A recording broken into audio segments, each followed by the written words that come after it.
There's safer places to be than here. He's mine! I'll take it!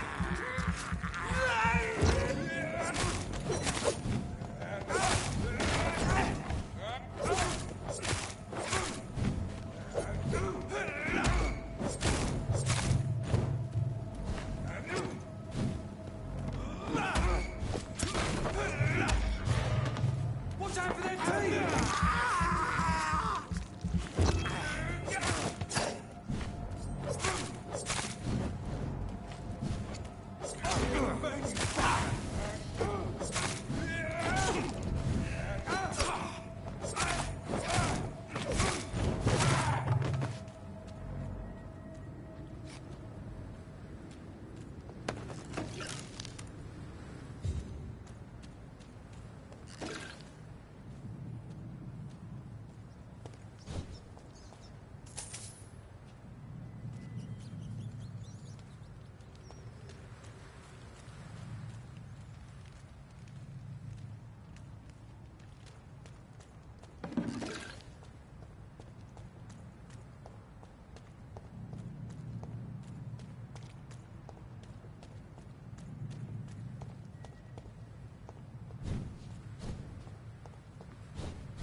Leech spotted!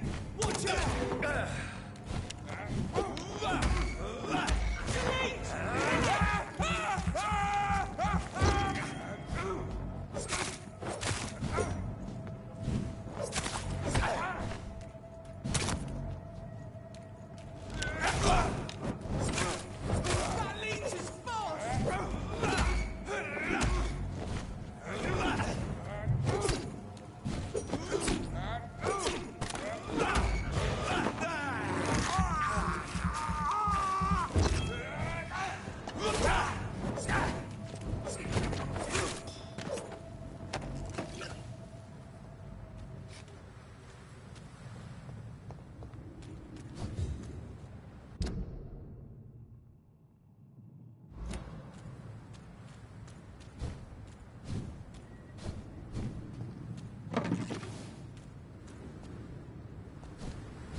What sort of creature is this?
Here's what's left of him.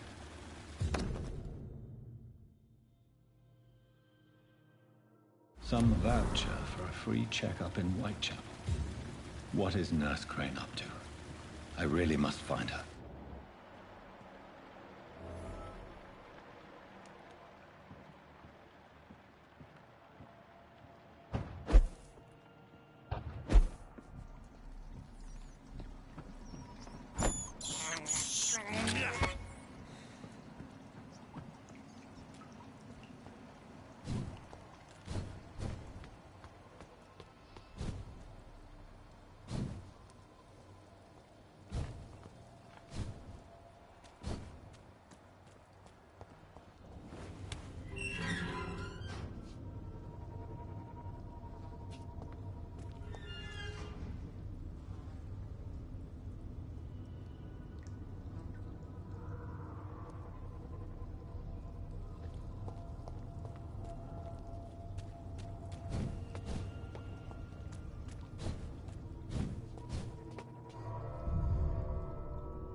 There's safer places to be than here. Oi! Didn't you hear me? It's a leech! Kill it!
Sorry, sir.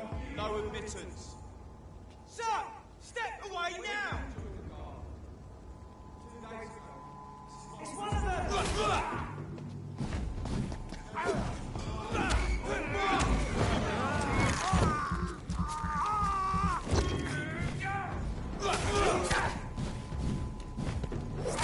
We have to stop it!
It's locked, all right.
Help! Damn strangers are attacking me!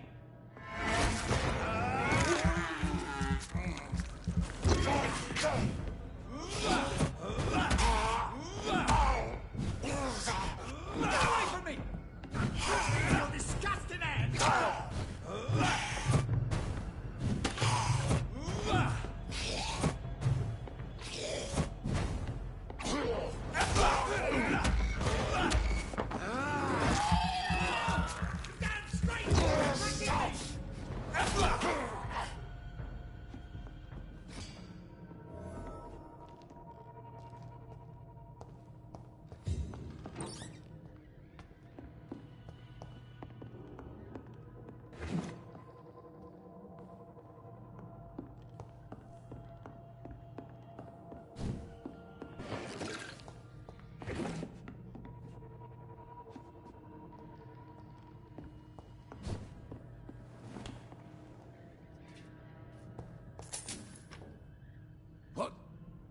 What happened?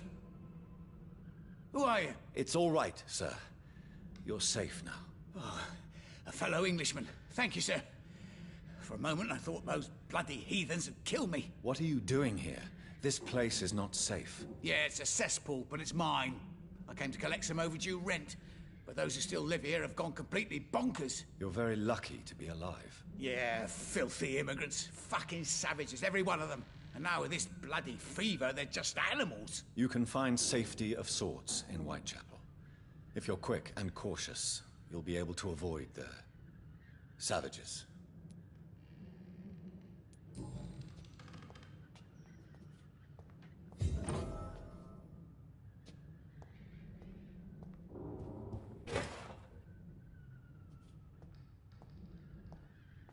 This is Braille. I need someone who can read this.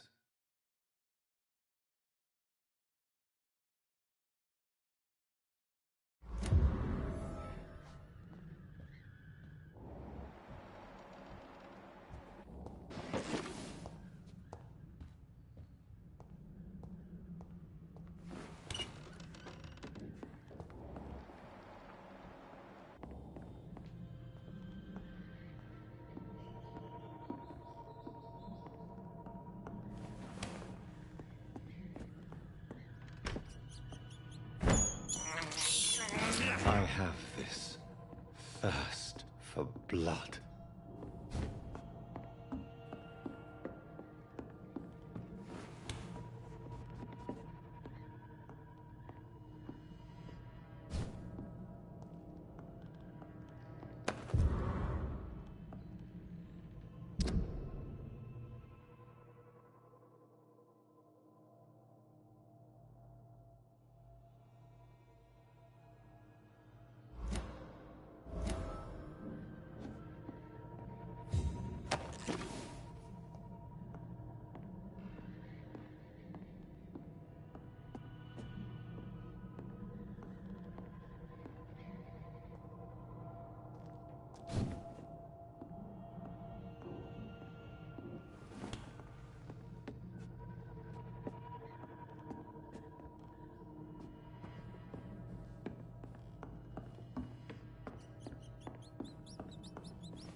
human! Kill it!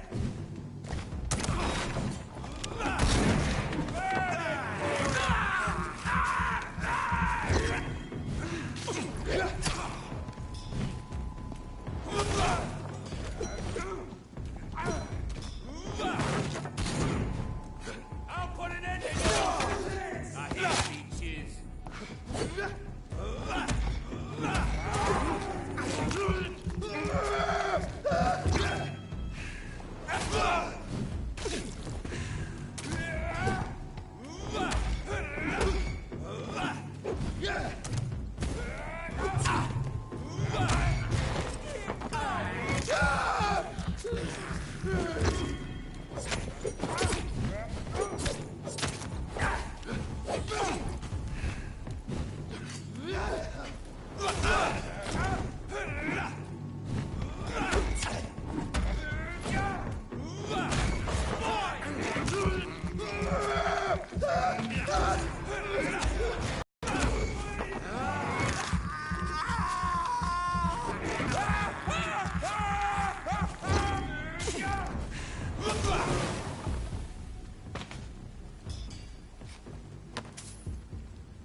Better go home, sir.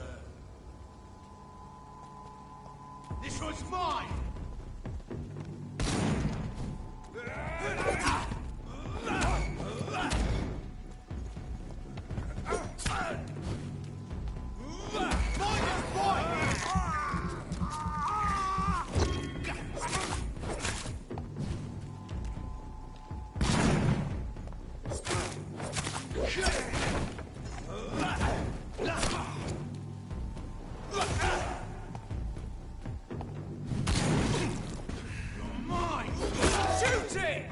Leeches!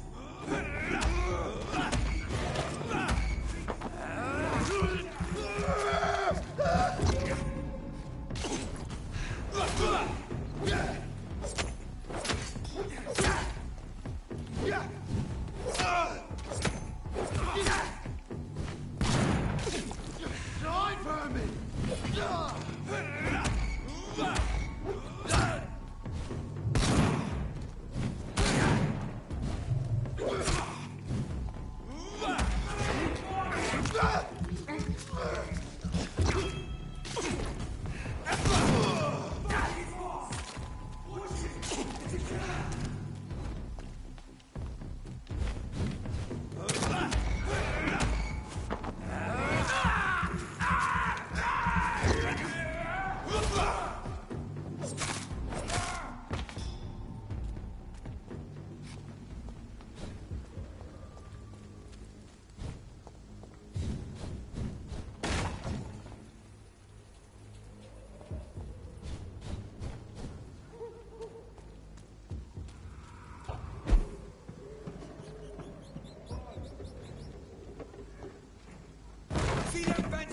boys.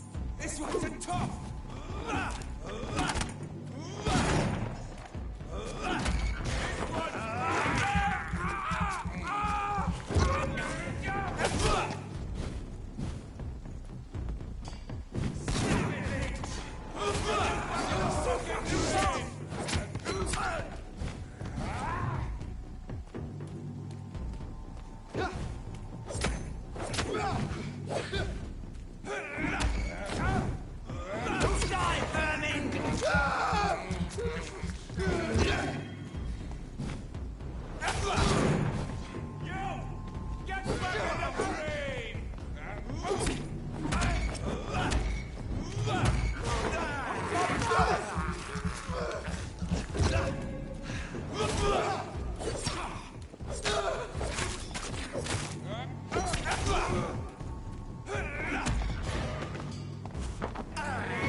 This is despicable.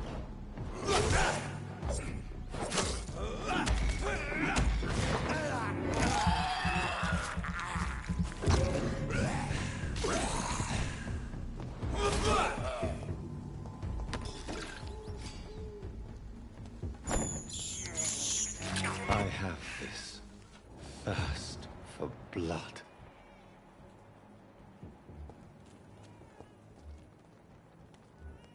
There's more and more of these bloody leeches every night.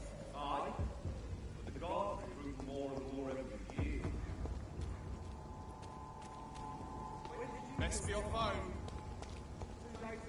Oh, you! Stop there! It's locked.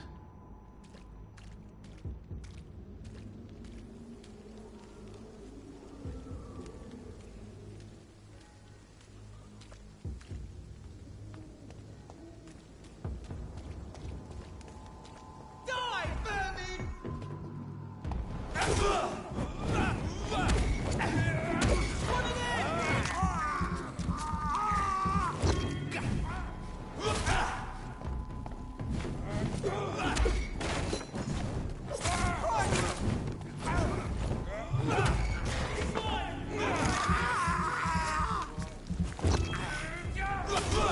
We have to stop it!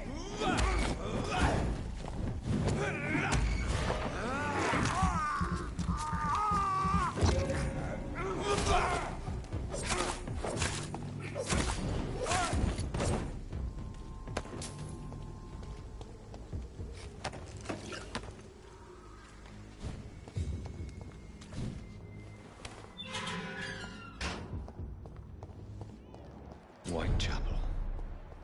This neighborhood is linked somehow to the kind Lady Ashbury's blackmail. First, let's find this Petrescu fellow.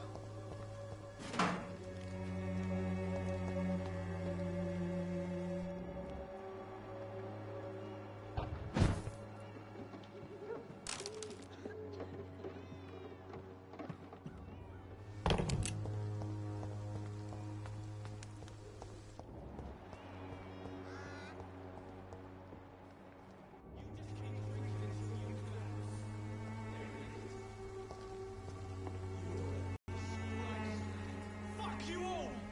Fuck it all! Stop it now, Albert! Stop it!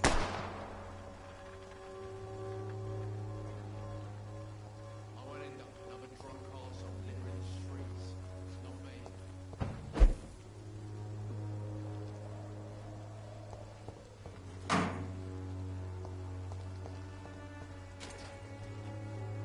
Are you all right? The bastard hit the wall next to me. I don't even know if he meant to miss. If you've been hurt, I can help you. I'm a doctor. Name's Albert. Remember it. Now bugger off.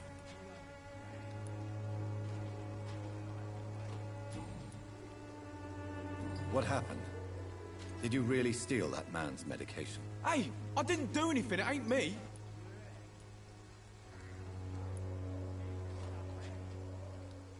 Yes, you did. And it was cowardly and inexcusable. Sod off, mister. You ain't got no clue what's going on here. Bastard was a soldier in the war, so now he's got the right to shoot me. It's true. I'm not familiar with this part of town. Perhaps you could help me. I said sod off. Go find yourself another guide.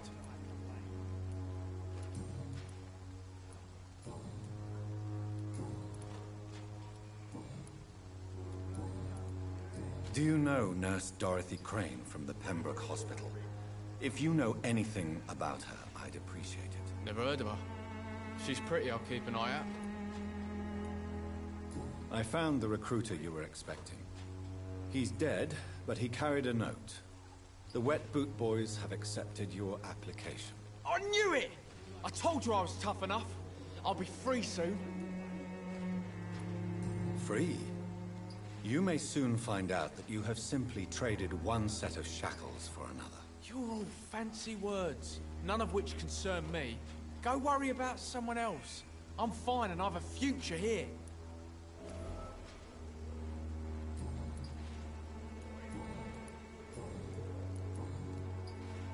Goodbye, young man. The Wet Boots will be proud of me. Someday you'll understand. You've wasted your life away.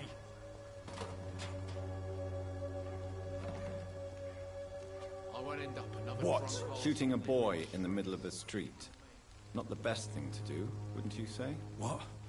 You saw what happened? Who are you? I'm Dr. Reed, and I'd like to ask you a few questions, if you promise me to set your gun aside. No.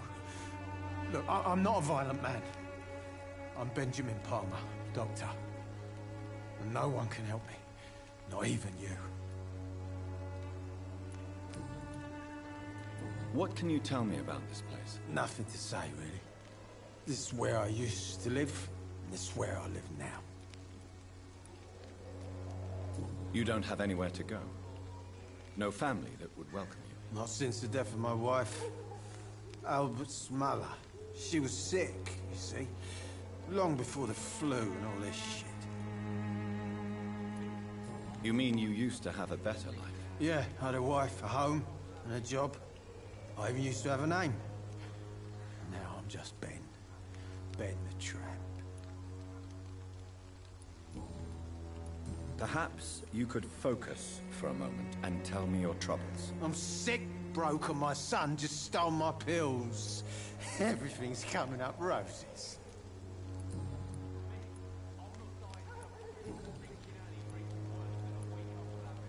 What is it, Benjamin? It was the war, wasn't it? Your nerves are shot, aren't they? I need some answers, Private.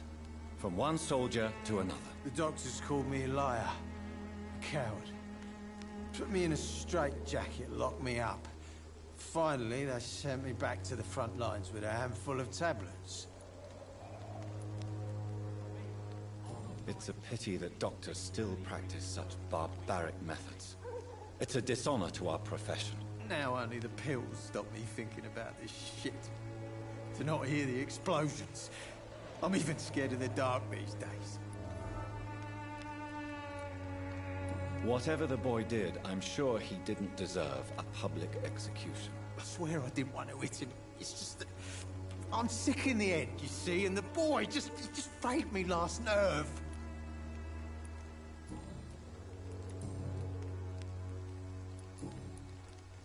Do you know Nurse Dorothy Crane from the Pembroke Hospital? Have you heard anything? It's funny, I've been searching for her too. I need some pills. But the woman is a phantom, if you ask me. And why is that? The word is she ain't real. She's a cover for some doctor. A gun, alcohol, and a bad temper make a terrible cocktail, sir. Goodbye for now. I'll end up another drunk arsehole littering the streets. Not me.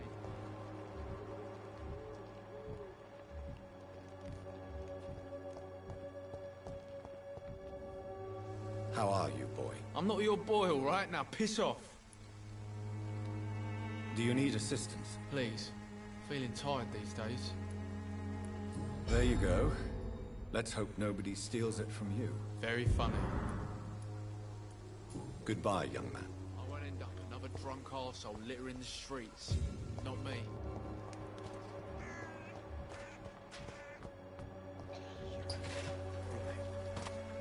Good evening, Benjamin. Can I help you? I'm afraid not, Mr. Reed. You don't seem well, Benjamin. Do you need any help? I always feel ill, sir. It's like I'm never right. I will see you later.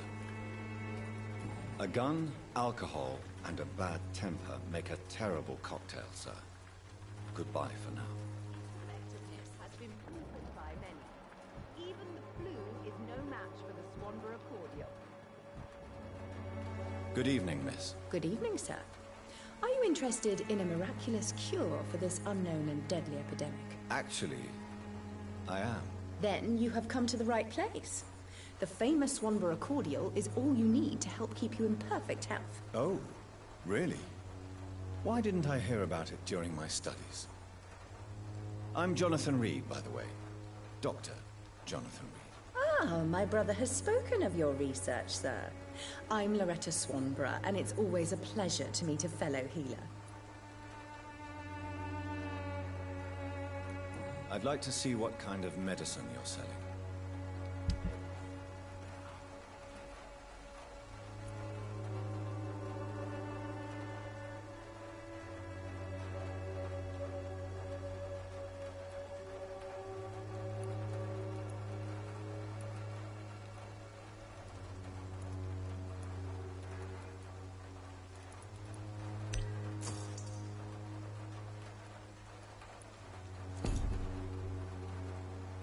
Good evening, my dear colleague. Tell me, who intrigues you most in Whitechapel? The region itself is something to see, but I would say Camellia the mute florist who gives away her flowers. What do you think of the locals? Most of them are afraid or desperate. They all come to me eventually for my remedy. Is there anyone I should avoid? Cadogan Bates, without a doubt. The bloody bastard remorselessly exploits poor migrants as soon as they get here.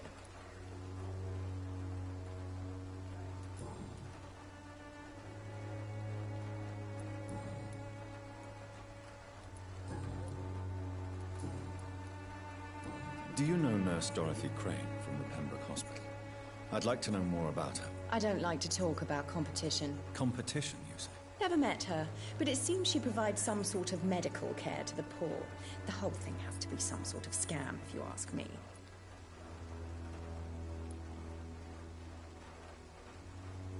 Goodbye, Miss Swanborough. Perhaps we'll talk again.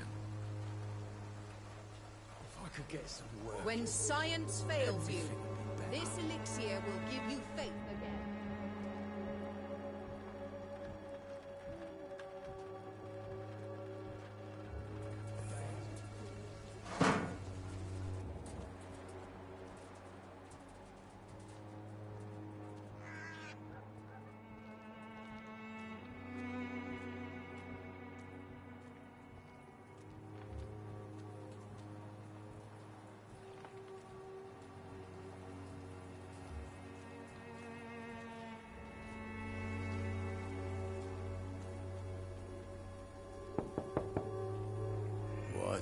What do you want?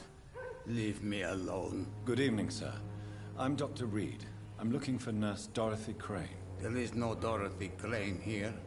Now goodbye. I'm afraid this medical leaflet says the opposite, sir. Really? Well, I'm afraid I'm going to close this door right now. Go bother someone else, Mr. Doctor. To enter that house, I must discover who this man really is. I must insist, sir. Please let me see Nurse Crane. I have no time for you, sir.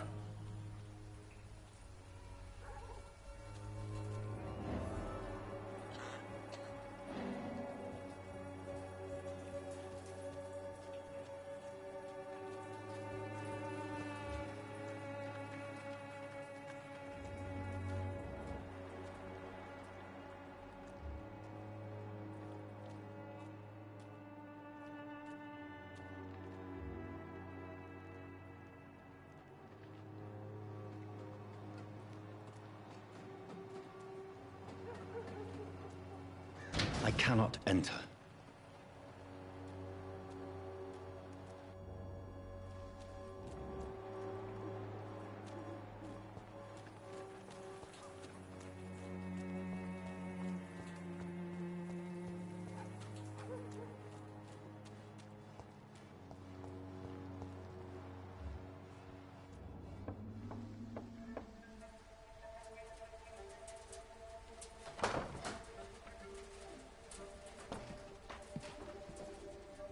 A strange man was at the door with a pass for our medical facility. I refused him entry. Darius, how could you know he didn't need our help? His clothes were too finely tailored to be from Whitechapel. Perhaps just a friend of that stray poet who is always about. Richard Nithercott? No, not of the same cloth, this man. I suspect some machination from that journalist. Clayton Darby. Is he still asking questions? Yes. I saw him drifting around St. Mary's Church. I swear he is tracking me just downwind.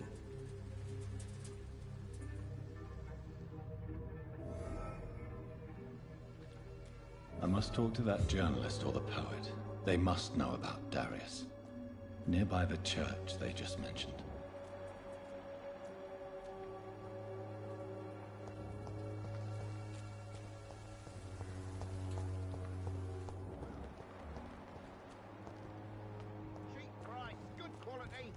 Come on, take a look. Don't be afraid.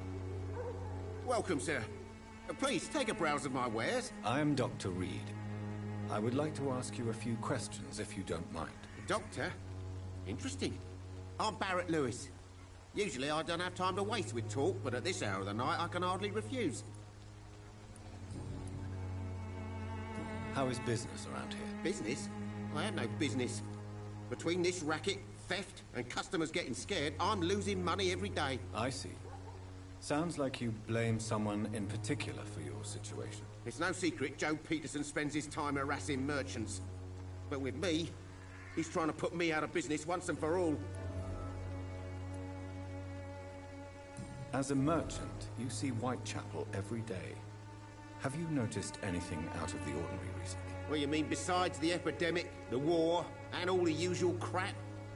As long as I can remember, this part of town has been a bottomless pit, and no sign of the bottom yet. Violence is increasing in the borough. Yeah. A few nights ago, some blokes jumped me. Came out of one of the condemned workshops. Fever, madness, something like that. Where did this happen? Why did you go there? In the closed workshops nearby. I worked there as an apprentice in better days. Now I only go to find trinkets or tools. Too bad I was mugged, though. There was good money in that little box of loot I lost. Have you been hurt? No, but that's only because I ran like hell. Those men were raving lunatics, I tell you. Not even able to speak anymore, just screaming.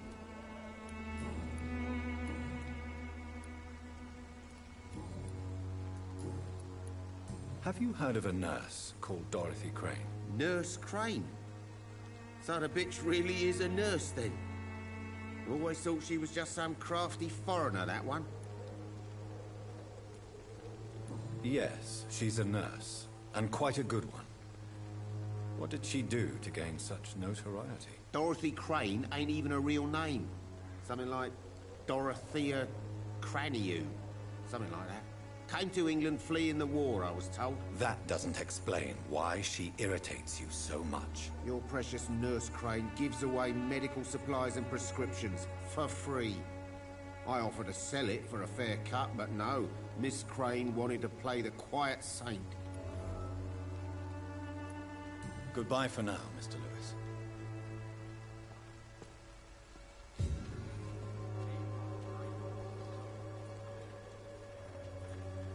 Excuse me, sir.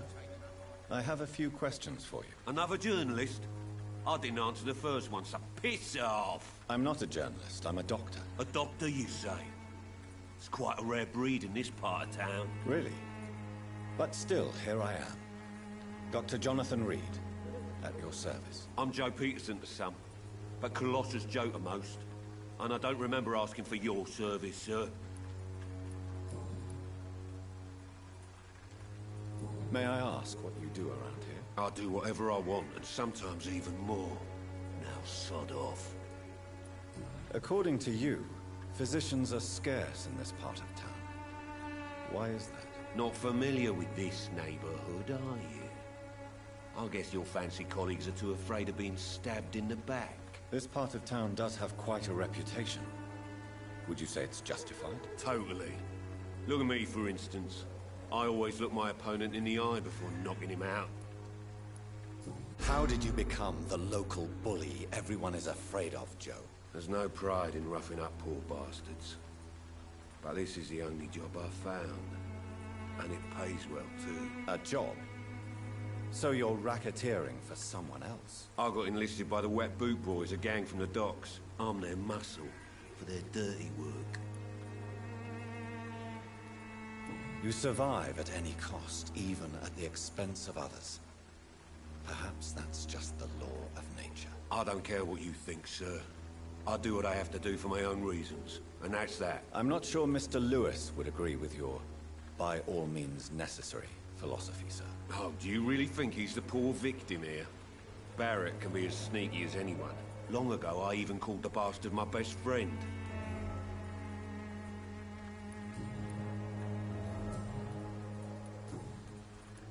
Have you heard of a nurse named Dorothy Crane? She's a colleague of mine, and is supposed to live around here. Dorothy Crane? Yeah, I know her. One of the few good souls who dare to help the sick around here. Could you please tell me more about her? She's a nice girl. Tries to help the migrants. I offered to give her a hand, but she said my reputation would attract too much attention. Goodbye, Mr. Peterson.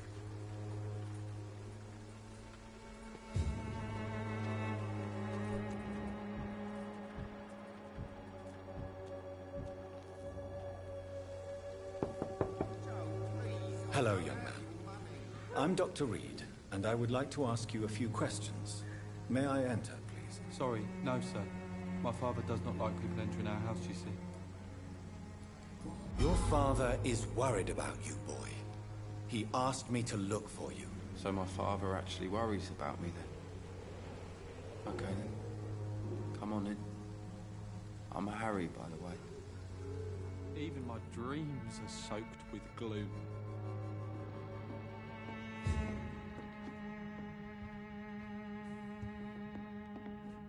So, may I ask you a few questions? I'm not bothered. What could be worse? How do you feel? I'm fine. I mean, it's not easy every day, but I'm fine. I'm just tired of being sick all the time. If only I could be tough, like... Well, you know. Speaking of which, what can you tell me about your father? My father is an idiot who makes idiot things. That's all I have to say. Forgive my bluntness, young man, but you don't seem happy living in Whitechapel. Why should I? I never wanted to come here in the first place. It was my father's decision. And look around you. Does this look like a nice place to live?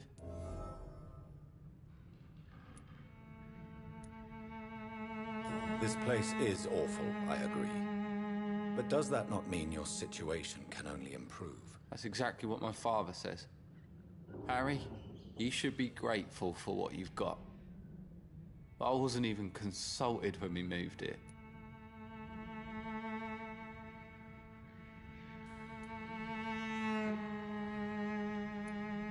If life here is so terrible for you, why don't you just leave this place? Have you ever spoken to your father about it? I don't go outside. It terrifies me so. I went outside once without my father noticing and I saw terrible things. Bloody and frightening things. So that's why you stay at home all day? For fear of the epidemic? I'm not afraid of disease or death, Dr. Reed. It's the living I'm afraid of.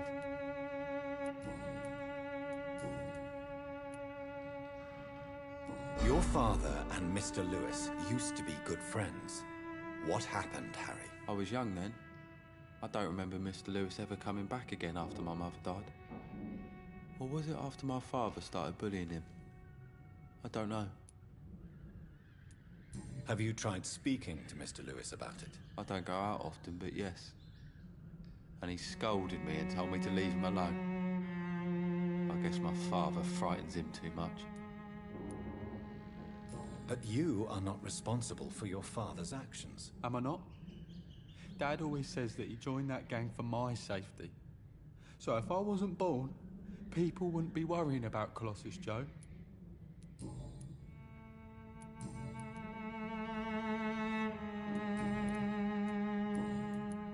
Do you know Nurse Dorothy Crane from the Pembroke Hospital? I'd like to know more about her. Yes, I know her. She came here to examine me when I was very sick. She said I should go out more. Goodbye, young man. Take care of yourself. Even my dreams are soaked with gloom.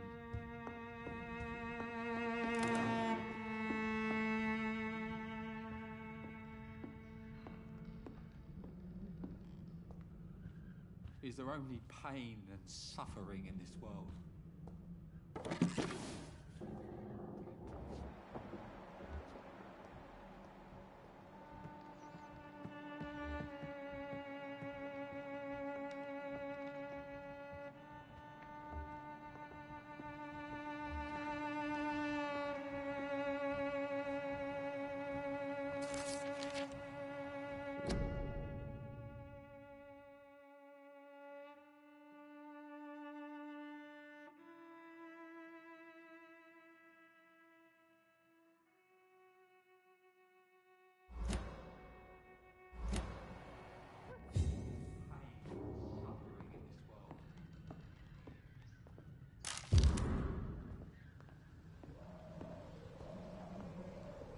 It's locked, all right.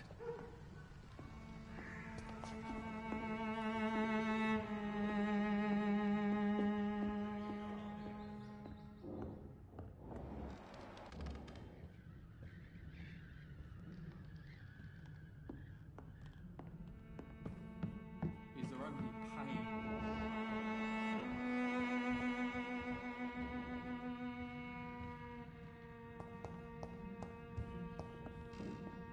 Even my dreams are soaked with gloom.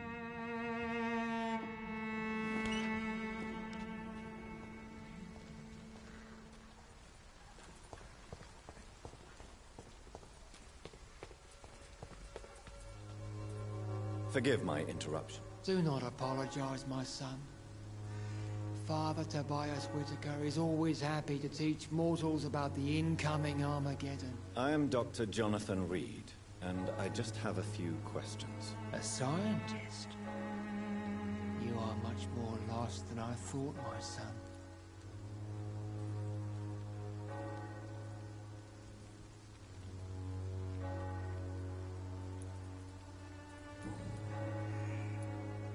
What do you mean when you say that I am more lost than you thought? All scientists are entangled in a world of causes and consequences, and most of them can't see the plain truth. Quite a judgmental opinion, if you ask me.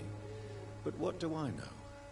Blinded by science as I am. But you are seeking answers, aren't you? Answers about the Armageddon about to strike the city. Answers about the hidden truth. I am. But the answers I seek are based on facts, not superstition.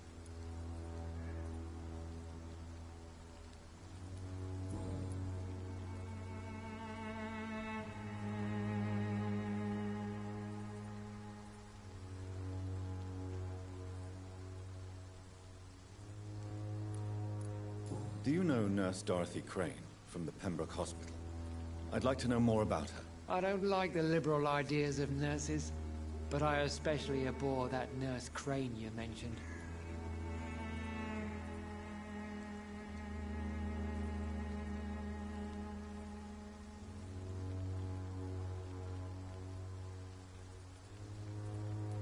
Why do you hate Nurse Crane more than other nurses? Before coming to London, she was a member of the communist resistance in our country. That's what happens when you let a woman get involved in politics.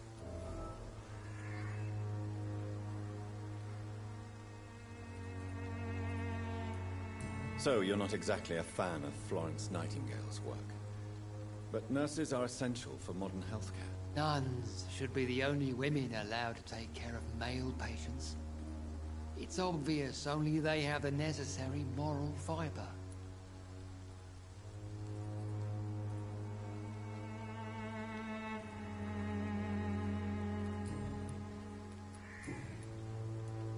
Have you any friends? Any family left in these terrible times? No. But I have a disciple I see as my son. He is so devoted. I sent him to preach the good word in the heart of this corrupted city.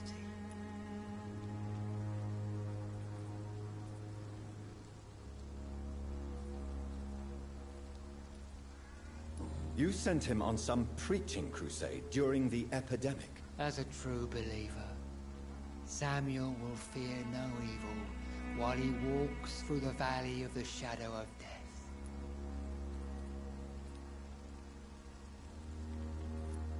Where did you send him? I sent Samuel to the Stonebridge Cemetery, where the pestilence and evil grows night after night.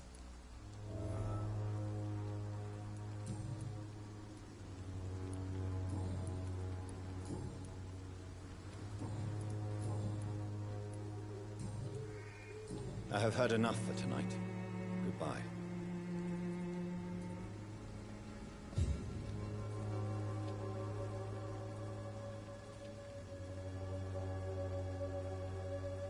Soon the time will come when you will all be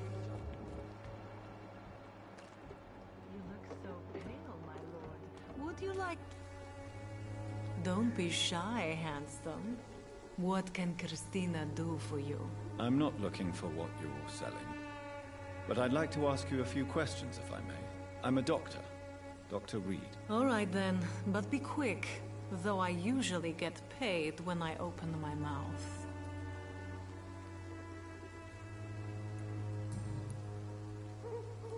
Christina, have you been examined? The epidemic is spreading fast in London, and you could be exposed. Or expose others. I don't like doctors or hospitals, but I don't like you asking questions.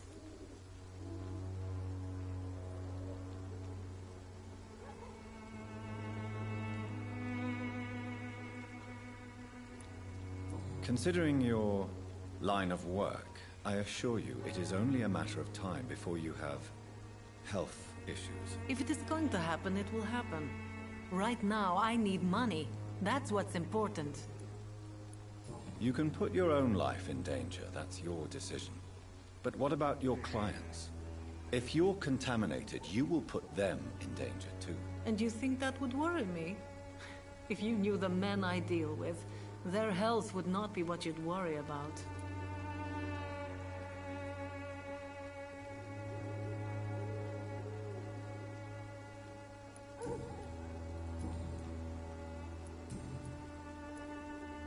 Tell me about yourself. Are you joking with me? People don't usually come to see me for conversation. I have no interest in your work. I am, however, curious as to what led you into this career. Short story. The war, exile, and England. This country is not especially welcoming. I've been refused many jobs because of where I am from. I had few options left.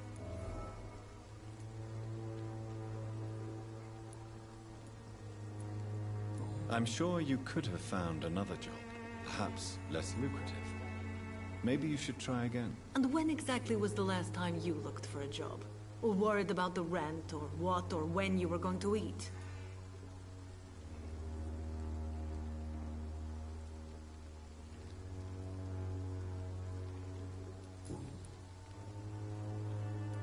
Do you know Nurse Dorothy Crane from the Pembroke Hospital?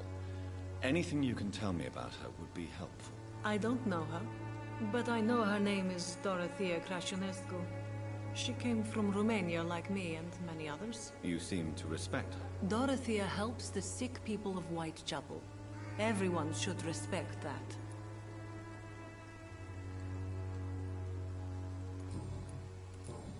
Goodbye, miss. Take care of yourself as best you can.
Good evening, Christina. Change your mind, Mr. Reed? Do you need any assistance, Miss Popper? It depends on the price of your medicine. I am shocked that you would think I am that sort of man. Forgive my suspicion. I'm so used to liars with good manners. Thank you, sir.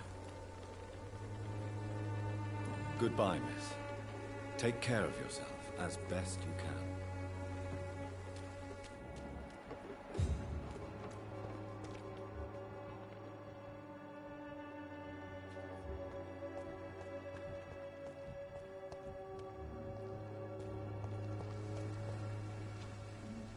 Excuse me, sir. Are you familiar with this part of town? Name's Clayton Darby, reporter. Sorry, I'm new to Whitechapel. But perhaps you could help me since you're a journalist. My name is Jonathan Reed. Dr. Reed, the famous surgeon. I'll gladly help if I'm able, sir. I heard you're investigating an underground medical dispensary in Whitechapel. What do you know about it? Not much, I'm afraid. They are wary of strangers, and I'm not really an acquaintance of theirs. Why do you care? I'm afraid one of the nurses from the Pembroke Hospital may be involved with unsavory activities. Ah, could it be Dorothy Crane? Without a doubt, you are a damn fine journalist, Mr. Darby. What do you know of her accomplice, a man named Darius? I don't know much about the man. He's very cautious. Never goes out. Doesn't seem to have any friends or family.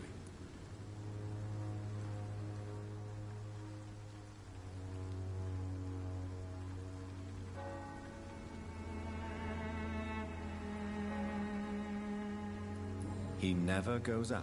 No. A few days ago, he unexpectedly did. I followed him, but it was just a ruse to keep me away from his house. Really? How do you know? He went to the nearest mailbox, but just before posting his letter, he ripped it up and threw it away.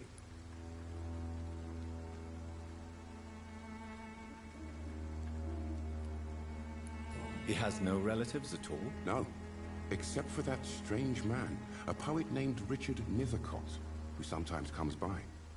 Darius would never let him in. Where can I find this Mr. Nethercott?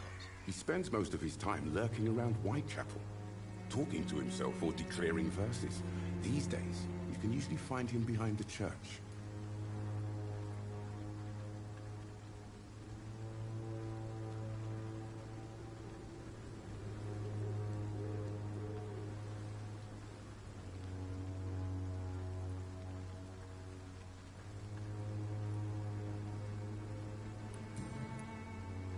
Goodbye, Mr. Darby. Farewell.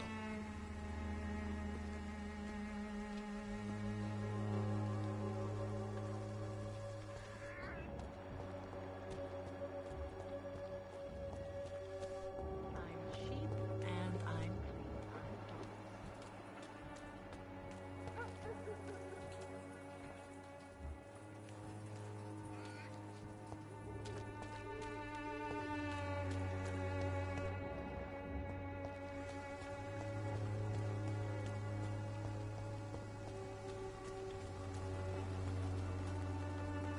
Good evening, Doctor.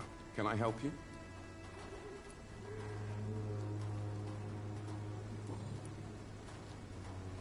Why are the newspapers keeping silent about the Spanish influenza? It's as though none of you care. There's a war going on. People shouldn't be demoralized by news of deadly diseases. I served in France. Our top priority must be to put an end to this butchery. This war must stop now. Sir, streets are a battlefield too. An invisible and untold war is going on, and it must be stopped. Christina Popper claims she sells her body because she can't find any other work. Do you believe her? Of course I do. Her story is exactly what I want my readers to understand. We live in an intolerant and divided nation. Do you think things will ever change, Mr. Darby? I believe the situation can only improve. And now that women can vote, I'm convinced things will change.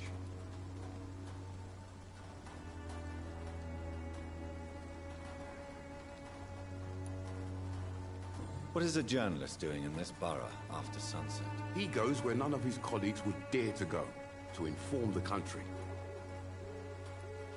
So you risk your life to reveal the truth.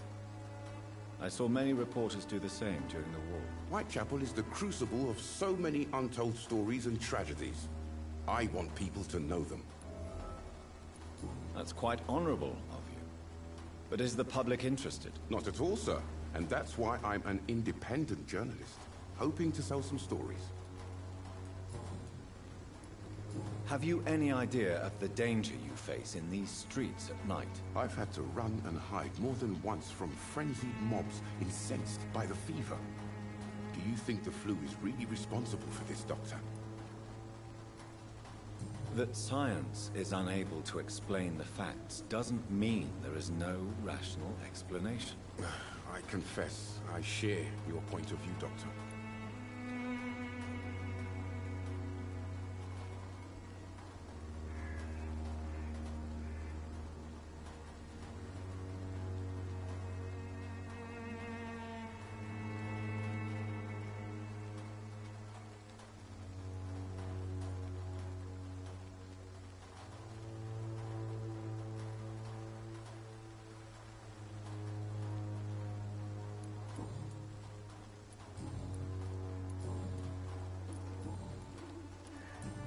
Goodbye, Mr. Darby. Farewell.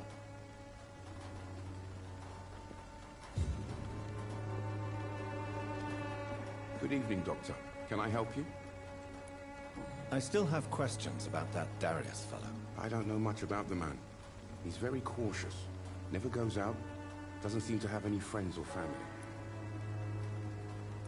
He never goes out? No. A few days ago, he unexpectedly did. I followed him, but it was just a ruse to keep me away from his house. Really? How do you know? He went to the nearest mailbox, but just before posting his letter, he ripped it up and threw it away. Goodbye, Mr. Darby. Farewell.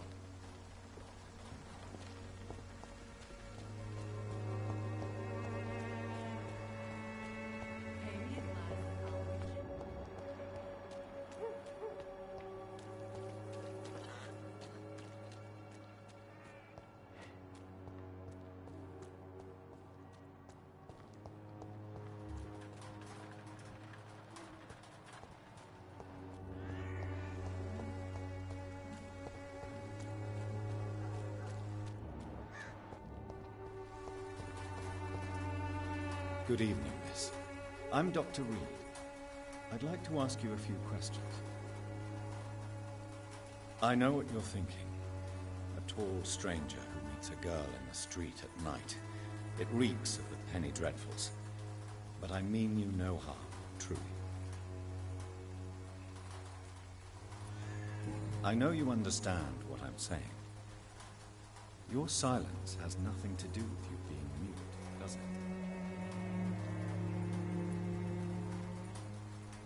Very well. Goodbye, then.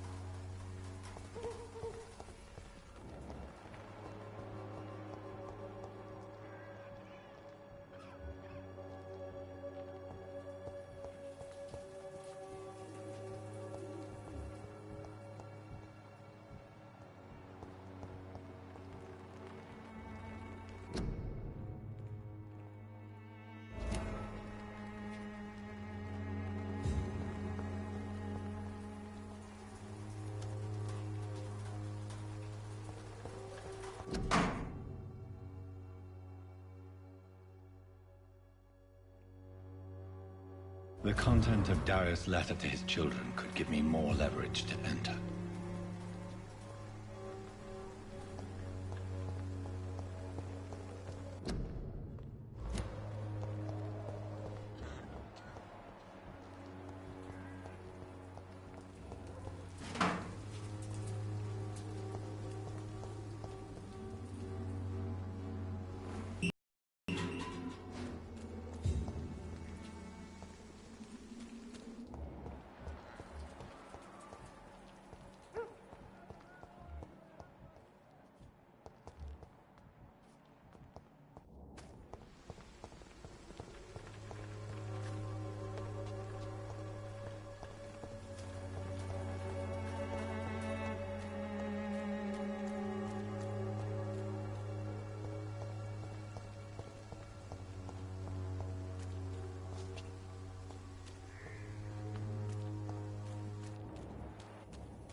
protection against malevolence and trickery.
Good evening, sir. I'm Dr. Reed. I would like to ask you a few questions. Please be my guest. Although I may not be the best informant regarding this part of town, my words speak about that which the eyes cannot see. Really? Are you an artist of some kind? I'm a poet, sir. Richard Nethercott, at your service. May I ask you a few questions about the district? Extraordinary part of town, is it not? I'll be glad to help you, if I can. What can you tell me about an old man called Darius? Darius Petrescu? Yes, I know him. At first, I thought he was only a small publisher. I invited him to publish my work, but his reaction was pretty clear. Not interested in your talent? Darius is an old political activist who takes delight in printing tracts and lampoons. Those communist activities only require mediocre writing skills. I'm looking for Dorothy Crane, a nurse who lives in this vicinity. Dorothy Crane. Oh, I love the name. The Crane of Whitechapel. Sounds very mysterious. But, sorry, no, never heard of her.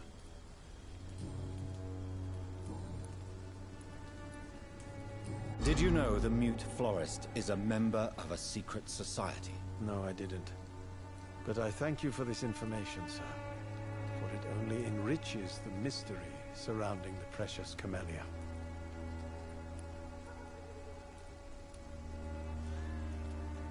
Are you not curious? Is there not more you wish to know? That girl has not an ounce of malice in her. Whatever she may be hiding, it's certain to be for the benefit of most, if not all. I fear you are a hopeless romantic, Mr. Nethercott. Guilty as charged, Dr. Reed.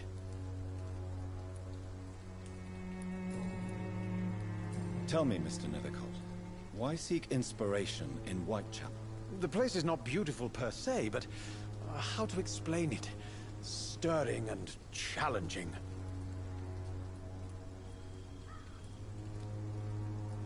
Do you not think it a little morbid? On the contrary, sir. Whitechapel is full of life, full of beauty. Just like my dear muse, the wonderful Camellia. What can you tell me about Camellia? Not much, and that's the beauty of it. She can't speak, you know. She's a locked mystery who exhales kindness and sweetness. And have you ever tried to learn more about her? Where she lives? How she survives? Whom she may know? Maybe I prefer she remains an enigma. Reality can be so dull, don't you think? Perhaps you're just afraid to find out the truth about your muse. One day, perhaps, I'll ask her to come with me. But will she still be my wild flower of Whitechapel if she moves uptown? In what way, exactly? The struggle by gaslight, the barren smiles, and the added hunger under the rain. If you say so. Such vibrant antagonism and vivid paradox. The stripped humanity raged across each street. Vivid, of course, yes. And what about the poignant distress? Oh yes, the poignant distress. You see what I mean, don't you? That's what I want to write about, and that's what Whitechapel is made of.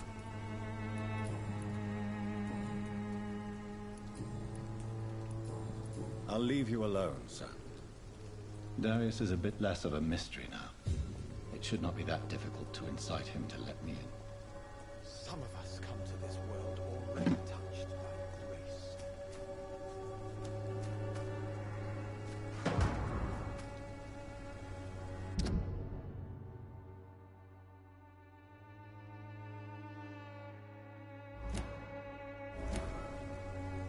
Morbidity can breathe its own.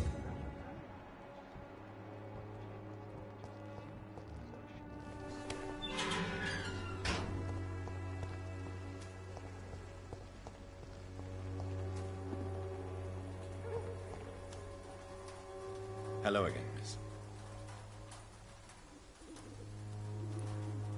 Melia, I know you work for Dorothy Crane. Please tell me about her secret dispensary. A stubborn and mute comrade. Nurse Crane and Darius Petrescu have been clever. Tell me about Richard Nithercott. I understand he is quite fond of you, Camellia.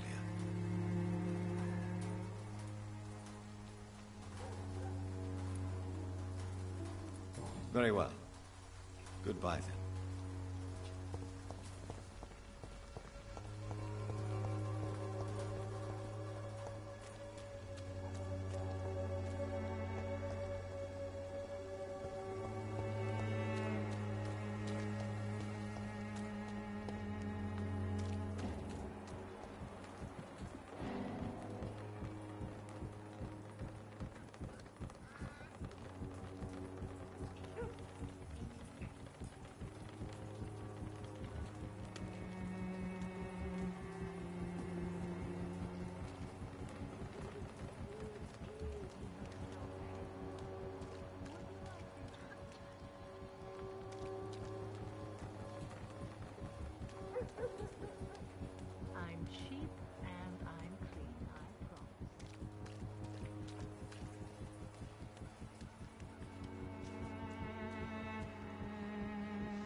You still want more from Christina?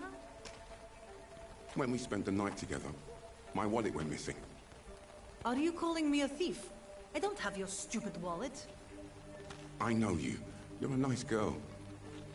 Can't we solve this amicably? No, I don't think so. And if you think you know me just because we shared the bed together, you're just a lousy and arrogant journalist.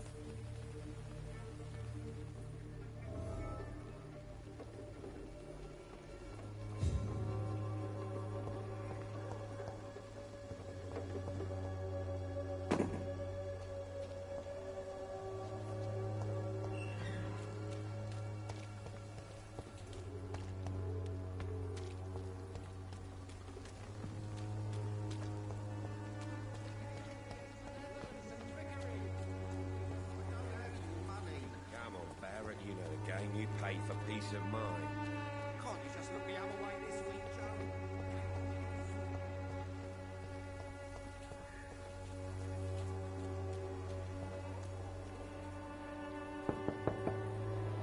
Mr. Petrescu, just 1 minute, please. You again? Go away. Sir, wait. Stop this nonsense. I know Nurse Crane is here. Shall we speak man to man, you and I? All right. Speak up. Don't you see we're on the same side? We fight to help the poor, sick, and abandoned. I'm nothing like you, Mr. Doctor. Yes, you are. You too believe in providing medical care without charge. You know what we have to sacrifice to make the world a better place. I have to admit your words have conviction. All right, I'll let you see Dorothea. Don't make me regret this, though.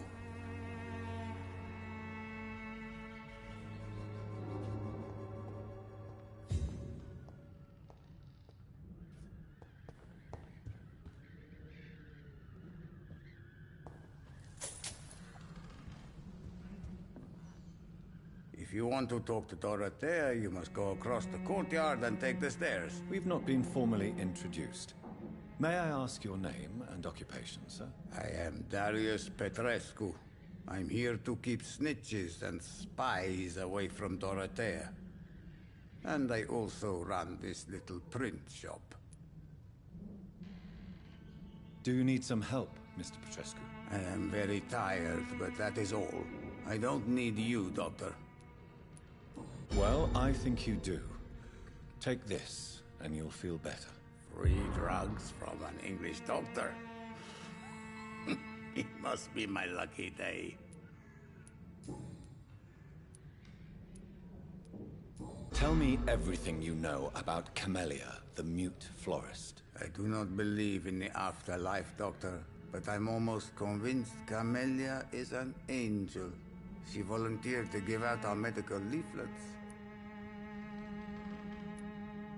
Are you not worried for her safety? She is as brave as she is tough, and clever, too. If only I had met her when I was younger. Are you in love with Camellia, Mr. Petrescu? Don't be stupid. If I had met her when I was younger, we could have won our revolution. Who is she, really? Do you know where she's from? She's not from around here, that's all we know. Camellia is not even her name. It's her favorite flower. You say she has no close family? Well, there's that awful poet who constantly follows her around like a lost puppy. A good for sure, but a very poor writer.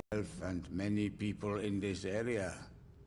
Dorothea is from occupied Romania. That's all you need to know. She seems important to the community. More than you can imagine. The West End does not want to hear of Whitechapel's misery. Dorothea is one of the few doing something about it. Did you refuse to publish Richard Nethercott's previous works, Darius? Yes. His manuscript is as pompous as he is starched. Now there's a man who loves the sound of his own voice. You could have told him so. As a great writer recently said, politeness is the most acceptable hypocrisy. Tell me everything you know about Camellia, the mute florist. I do not believe in the afterlife, Doctor, but I'm almost convinced Camellia is an angel. She volunteered to give out our medical leaflets. Tell me everything you know about Camellia, the mute florist. I do not believe in the afterlife, Doctor, but I'm almost convinced Camellia is an angel. She volunteered to give out our medical leaflets. Goodbye, Mr. Petrescu. Yes?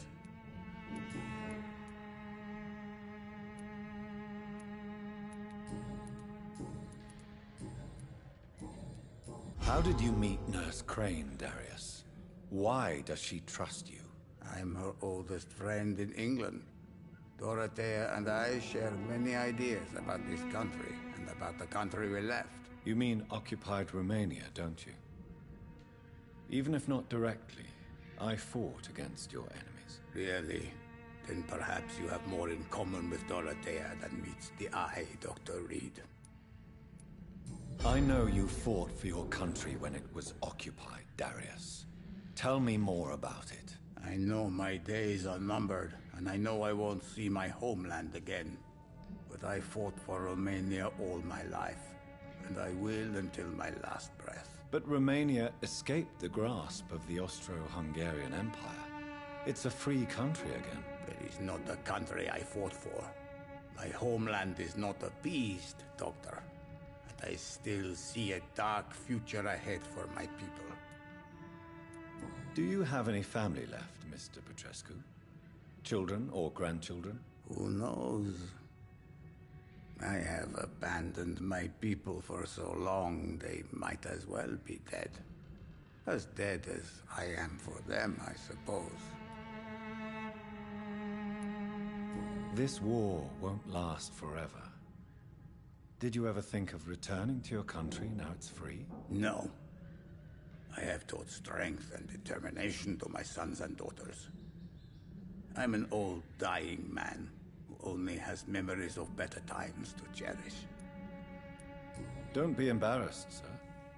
If you must know, my own father disappeared many years ago, and I forgave him. It's quite awkward to talk about our families like this, but thank you, Dr. Reed.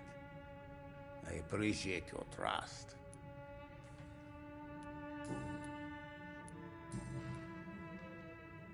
Goodbye, Mr. Petrescu.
I need help! What do we have here, nurse? Patient Razvan Vasily. High fever running on 3 days. Complaints of dizziness, muscle aches, and head pain. Diagnosed with influenza. Treatment? Aspirin and salicin for the fever and discomfort. Liquids for dehydration, but he's having trouble keeping even water down. Aspirin and salicin, you say? Why not some warm milk and a kiss on the cheek? Where are the quinine salts? Tried buying, borrowing, even stealing. There's none to be found, Doctor. He's not convulsing, he's choking. He's not getting any air. Sculp! Hand me that sculp! What can I do, Doctor? It's too dangerous to operate with these convulsions. Sedative, nurse. Do we have any anesthetics? I'm sorry, Doctor. None at all.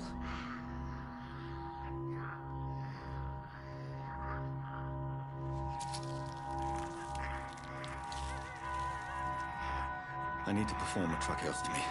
Short pipe. That rubber tube will do. We're going to cut a passage for air through the neck. Yes, Doctor. He's breathing again, but he's coughing up blood. Internal hemorrhaging. I need to make another incision into the chest cavity to drain the fluids from the lung. Prepare another tube. A thoracostomy? Doctor, we've nothing to fight the infection. We need an aseptic environment. Don't question me, nurse. I need a drain. Now. Yes, Doctor.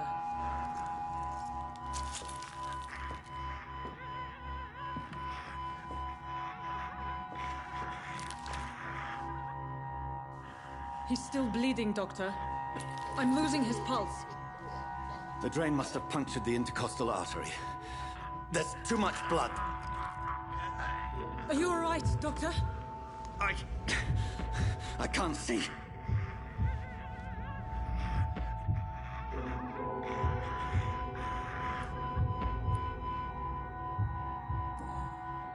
Yes.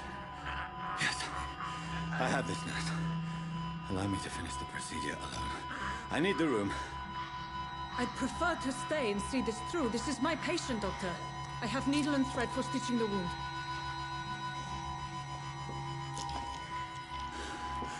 Good. The stitches are holding. How's he doing? We're losing him. We've lost his pulse. He's dying, Doctor!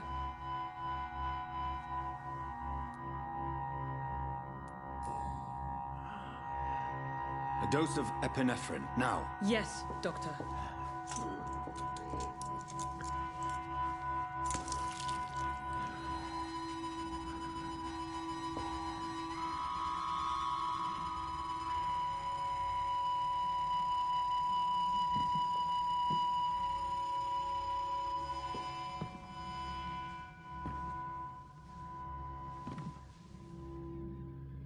We've lost the pulse. He's gone, Doctor. Nurse, we did everything we could. Truly? Everything you could? Is that how you'll report this in your log? Is this how the war went? Piling up one poor corpse beside the next? This was not an influenza-induced seizure. I've never seen symptoms like these on the continent. Neither have I. But the previous symptoms leading up to this attack were the same, indistinguishable from the epidemic. No. There was something more vile in these reactions. Something primitive. There have been numerous reports of mental breakdowns caused by the fever that accompanies the flu itself, Doctor. Yes, but... I'd best take some samples of the blood for analysis.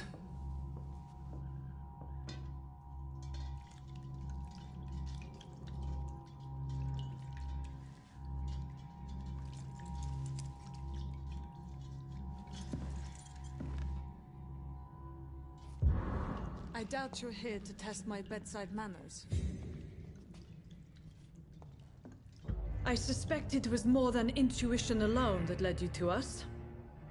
So, how might I be of service, Dr. Reed?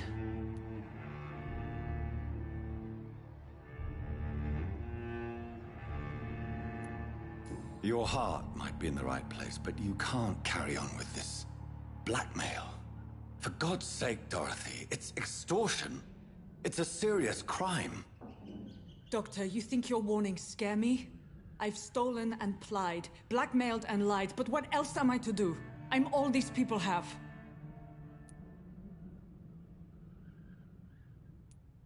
But why Lady Ashbury? Why her, of all people? She's pristine and proper, all right. But that she-wolf in sheep's clothing murders the poor for sport. I have her where she belongs, and I'll milk her for all she's got. Dr. Swansea is a sensible and honest man. He wouldn't have refused your friend's care at Pembroke. It's easy for you to say, Doctor. These people cannot go to the police, nor to the hospital. They don't even speak English. They depend on me for everything. So, the end justifies the means. Is that your defense? I know you're kind, Doctor. Just another fine-heeled, silver-spooned gentleman who was given the world on a platter. You know nothing of poverty. Nothing of the shame, the hunger, the loneliness. You've convinced me of the sincerity of your actions and their noble justifications. But all the same, blackmail is a crime, and it will stop, Nurse Crane. So, are you going to turn me over to the authorities?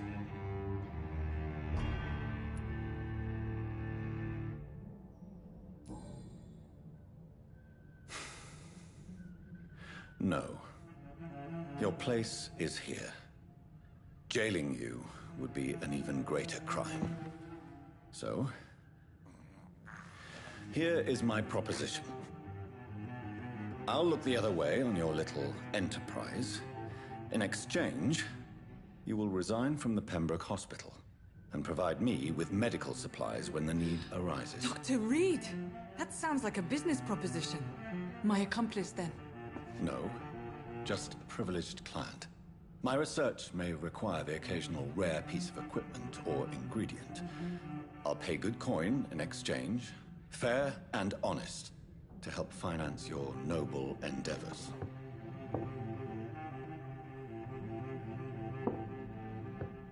We have ourselves a deal, Doctor. Good customers are always welcome. Yes, Nurse Crane. We have a deal.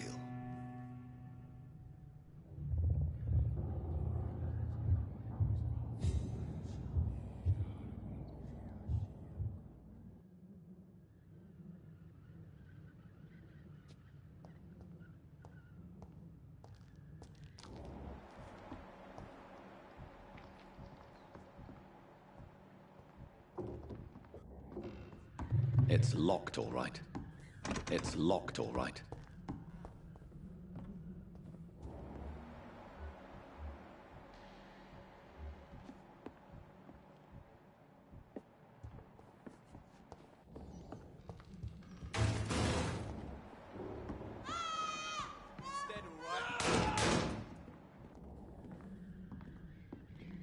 Oh, this one stinks already.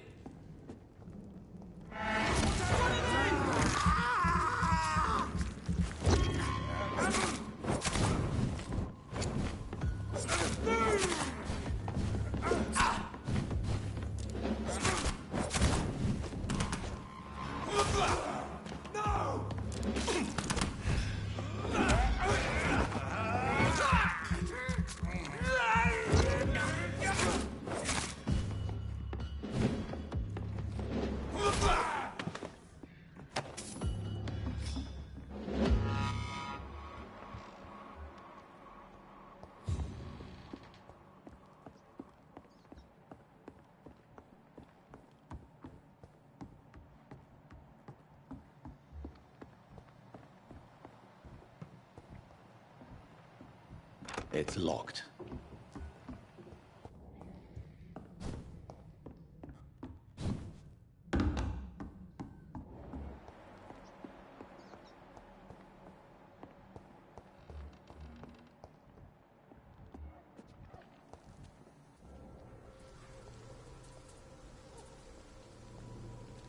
Get them weapons ready! We found one!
Its effectiveness has been proven by many. Even flu is no match.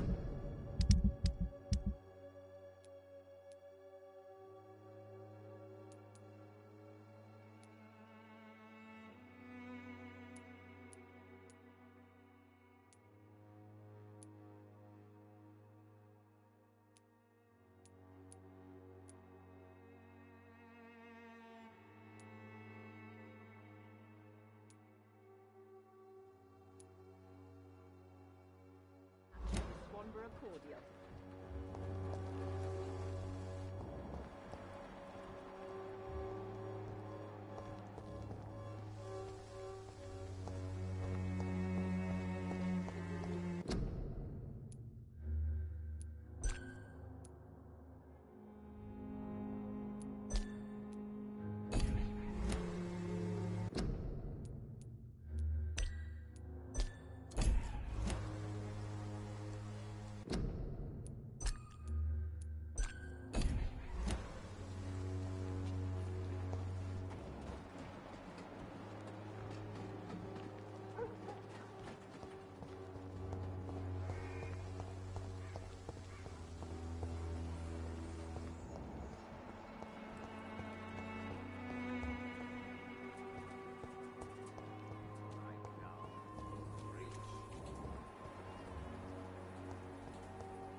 When science fails you, this elixir will give you faith again.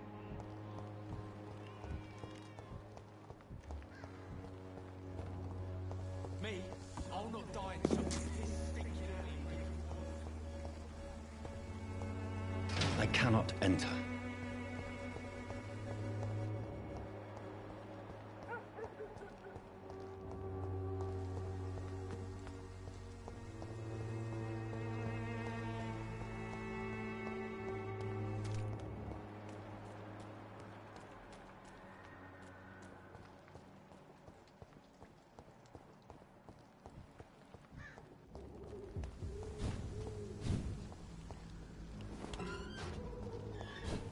Human blood.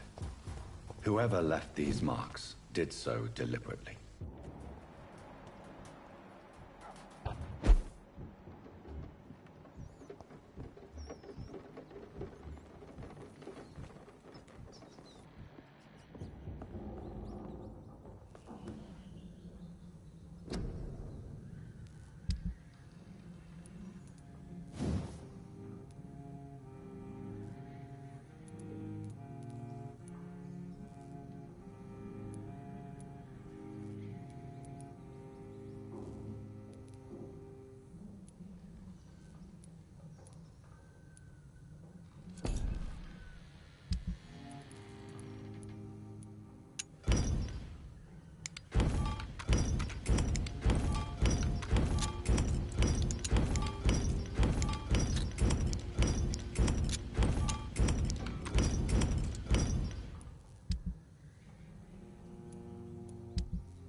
were more of us, with less resignation and more determination.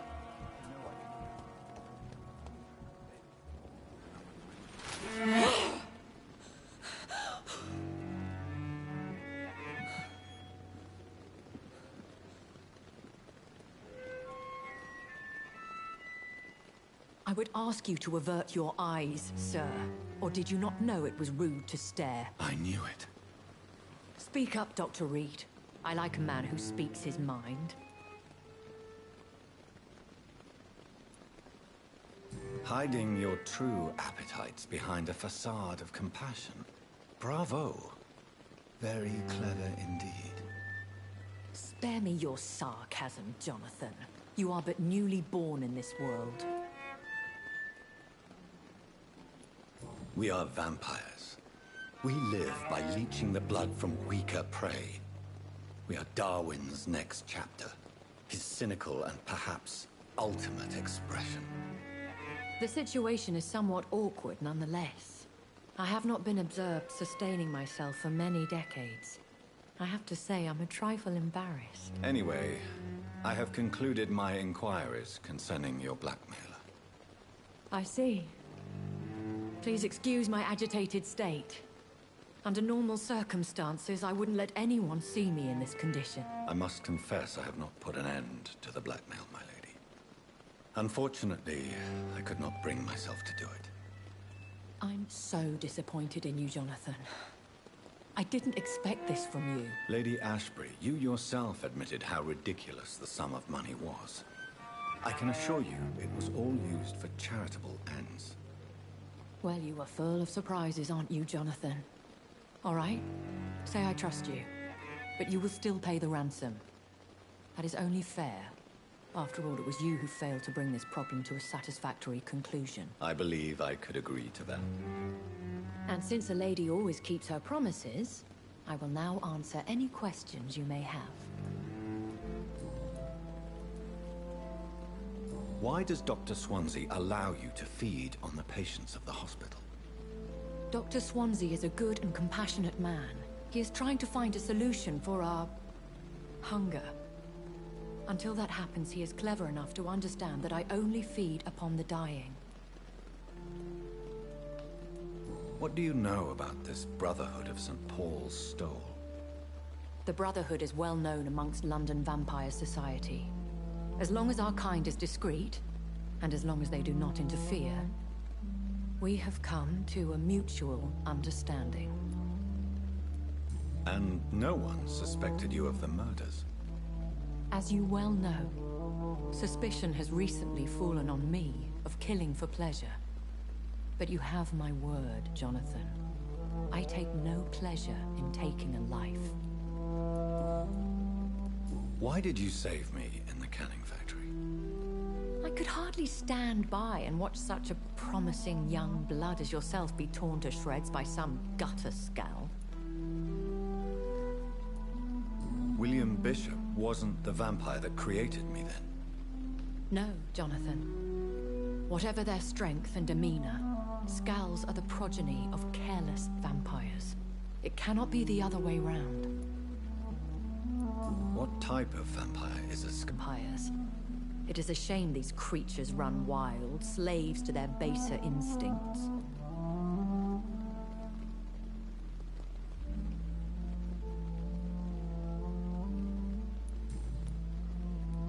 I know this is beyond the pale, but may I inquire your age? Really? And I thought you were gentlemen. If you must know, I'm 27. I've been 27 for a long time now, and 27 I shall remain. And who bestowed upon you this eternal youth? My maker. He left this isle a long time ago. Very well. But I believe there is more to this than you are saying. A lady has to have some secrets.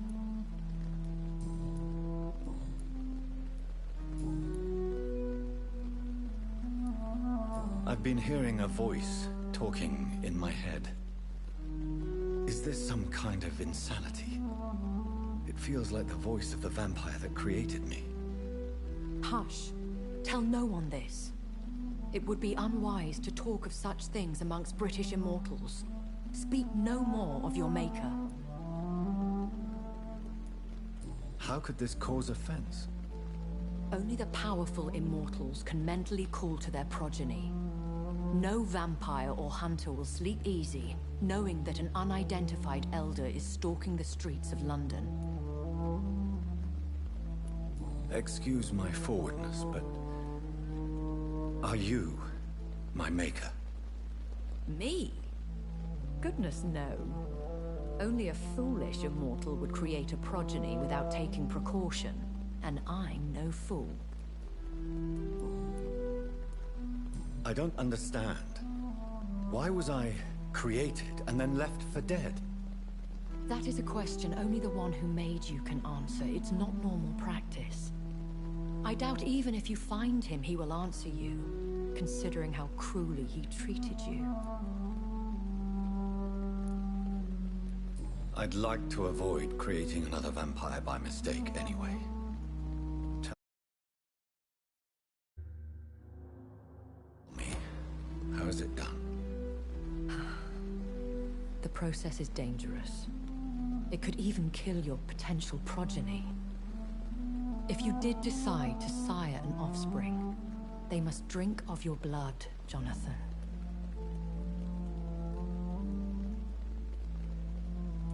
So me being a vampire could have been a mistake. I very much doubt it, Jonathan. Contrary to the legends, it is not as simple to make another vampire by just biting someone. A vampire? Is that what I am?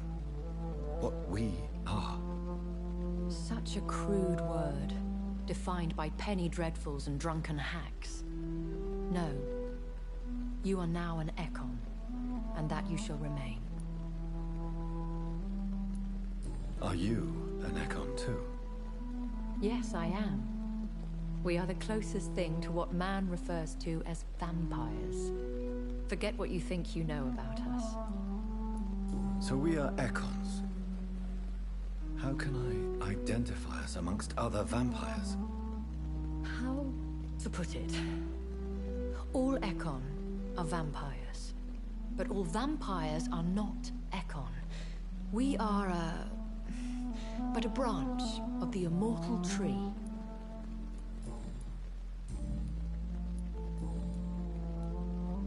I've been away from London and England for 3 years. This isn't the city I remember. Things have gone from bad to worse here, Jonathan. I've lived in this city for a long time, and I've never seen it like this. The Spanish flu has hit London that bad? Yes, but it's not just that. I've heard things. Things I've not heard for a very, very long time. There are whispers in the shadows. Something far worse than the Spanish flu is here in the city. What is it you fear? Fear has long since flown this form. But there is something malevolent circling us. I feel fear is merely waiting in the wings. When I awoke, changed, I was chased and attacked by vampire hunters. Prepared and well-trained. Though I can't be certain, more than likely it was the once glorious Guard of Priwen. Once glorious, but still dangerous. They have seen better days, but all fanatics are dangerous. You would be wise to stay clear. They are sworn to destroy our kind. You make them sound like some sort of cult. More a society. And like all the best ones, a secret society. I thought them almost gone, but it seemed they have been recruiting. Are there many vampires here in London? Immortals are of a rare breed, and we often tend to hide. But you may occasionally meet some of us at night. Do you know any of them? Have you an idea of the identity of the vampire who attacked me? You mean your maker? No, Jonathan, I have no clue. But I fear he or she is as careless as cruel. To let you discover your new condition by yourself. What do you mean?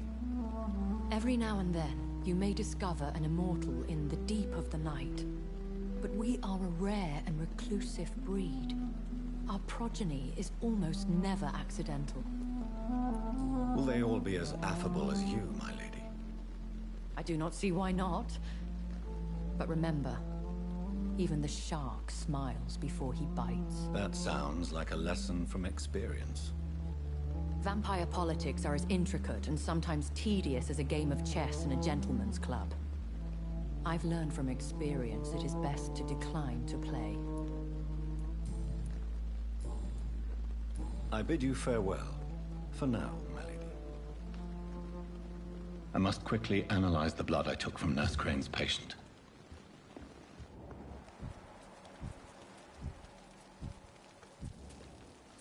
Good evening, Milton. Good evening, Doctor. Still trying to save lives?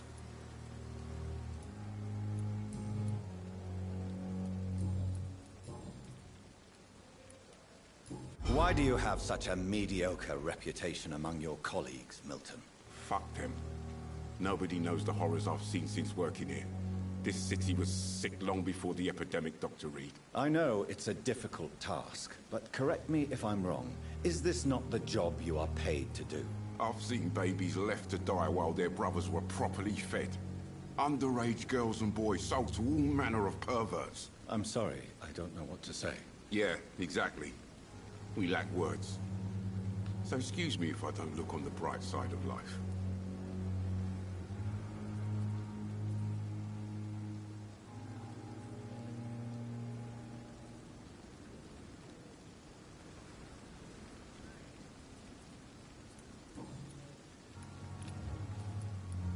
I'd like to see your goods. Wise choice, Dr. Reed. A reliable gun is what everybody needs these days.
Razvan Vasily was infected by Spanish flu, but also has the highly unstable blood of the Scows. Is the London vampire epidemic transmitted through the flu? I should talk to Dr. Swansea about it.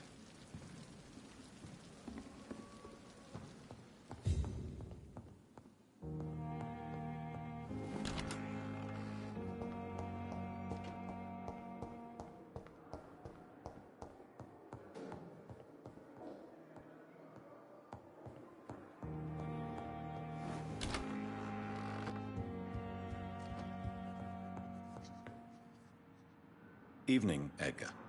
Could I get your professional opinion? Please speak, but I have something important to tell you.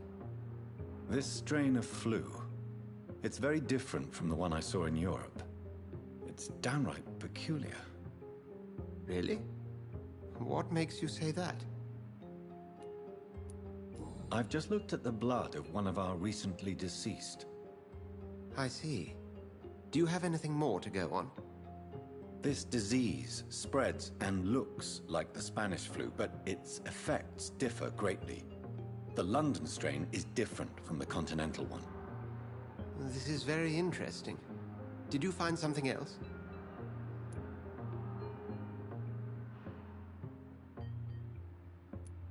Yes. Unlike the flu, the infected begin to show an increase in behavior. More than simple agitation. Once docile people become violent. You mean like rabies? Is there a chance we could create a vaccine, Jonathan, like Pasteur? By the stove, that would be smashing. There's a lot we're not seeing here, but it is spreading, and quickly. If we don't act, the whole city could be lost. But Jonathan, we've a fantastic opportunity sitting right here in front of us. A weapon of choice. What on earth do you mean? Why, you, my dear boy. With your expertise and your blood, we could isolate the properties that course through your veins. Think about the possibilities.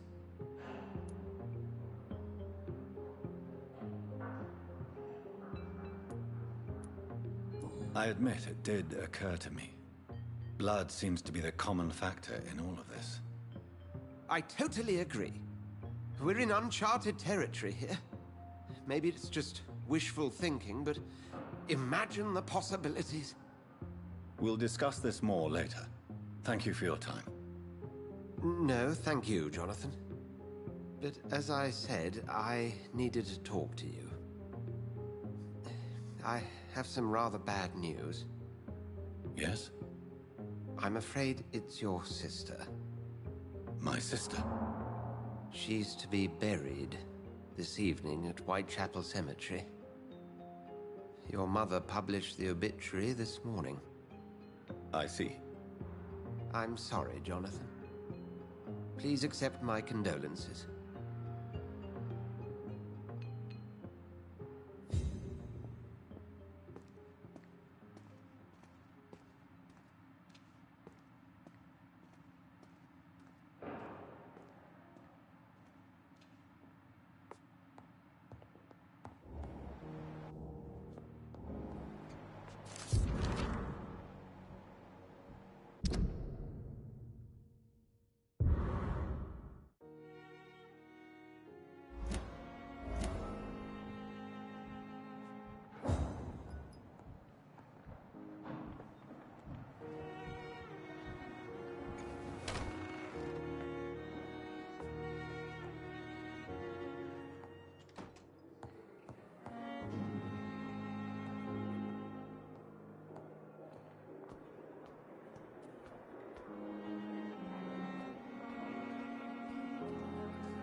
I never thought I would have to attend my murdered sister's funeral. Mary, I can't forgive myself. I'll find the truth about what happened to us. I swear.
my dear sister.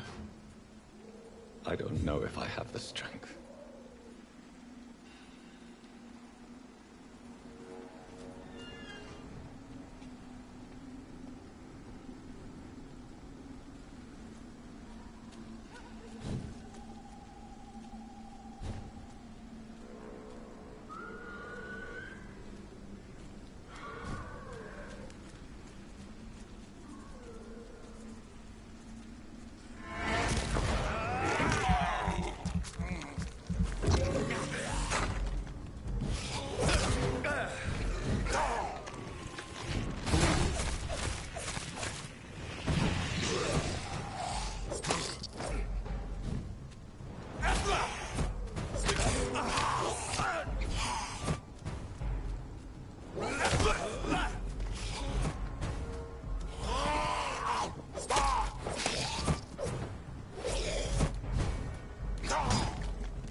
Since I can't reveal myself to my mother now, I must find a discreet spot to attend the sermon.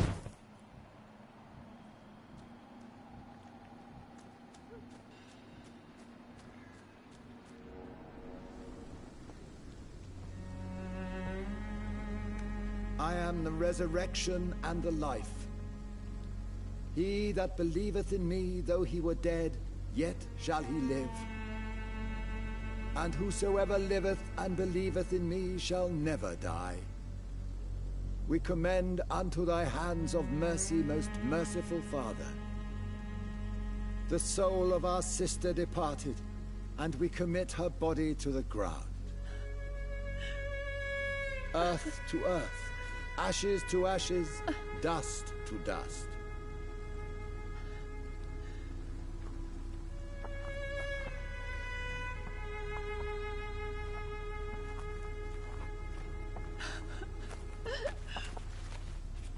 Why kill my Mary and stick her here in this cold, god-awful place? These are the legal requirements for the epidemic, madam. Oh, Avery, I feel so tired. Please take me home. Yes, madam.